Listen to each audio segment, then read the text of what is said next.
So I've been reading this book by the seventh Dalai Lama on meditations to transform the mind. I like poems, so I thought this following poem was kind of nice. It says, "Countless beings have been our mothers and have given up their bodies and lives for us.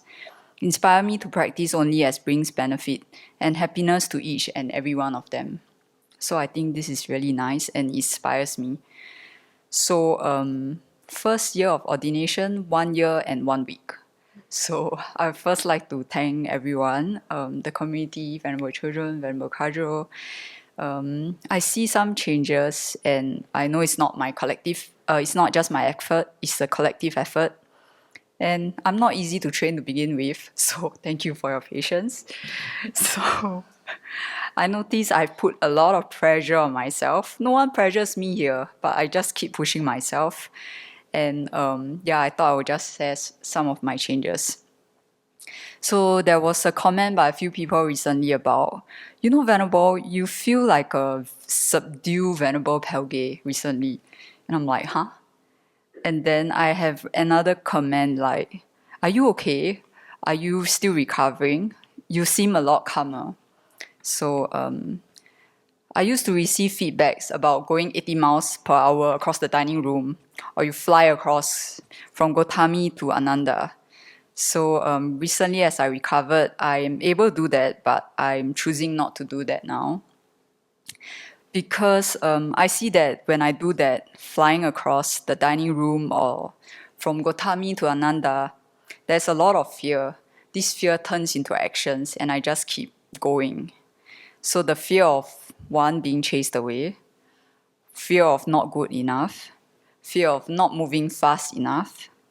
And I questioned myself recently about this because Venerable mentioned in EML that as monastics, the basis is that we need to be able to control our emotions. So I questioned this emotion of fear. Do I want to live in fear all the time? If not, change something. You want to be fast flying across the dining room, why not be fast in changing your mind? So I've been questioning a lot since then because I don't want to accept or just nod my head or do something just out of fear. But think again, like I look back and how many times did I do that in my lay life? Like we fear because we fear of losing our jobs. We fear that we disappoint our parents. We fear that our children will not be happy.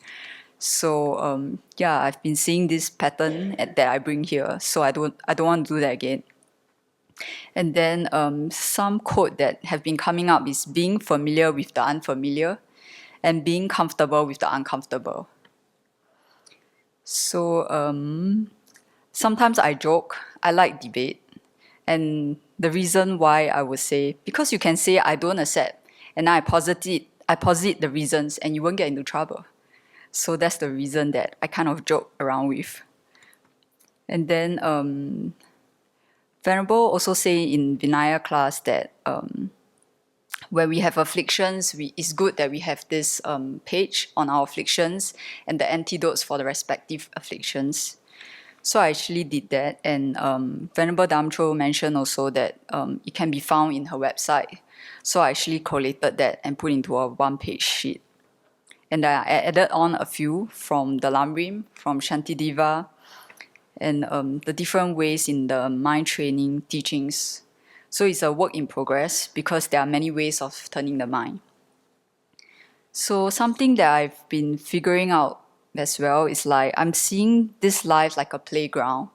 So it's like a seesaw, our mood go up and down. It's like a swing, we swing from one extreme to another extreme. It's like the merry-go-round, our proliferating mind just go round and round. It's like building sandcastles during meditation, where our mind just start dreaming of different things. It's like a slide, days that are good, you climb up. Days that are bad, you just slide down. And then finally, in this new age, there's this thing called theme park. So when you press the buttons, like our buttons, they are pushed, the whole roller coaster starts again. So that's how I saw this thing that's happening in my life. So something that I really learned recently is, and I came out with this small little poem. It says, "Intelligence is knowing when to do more. Wisdom is knowing when to stop. Intelligence is knowing how to keep going. Wisdom is knowing when to step back. Intelligence is knowing how to take things up. Wisdom is knowing how to let things go.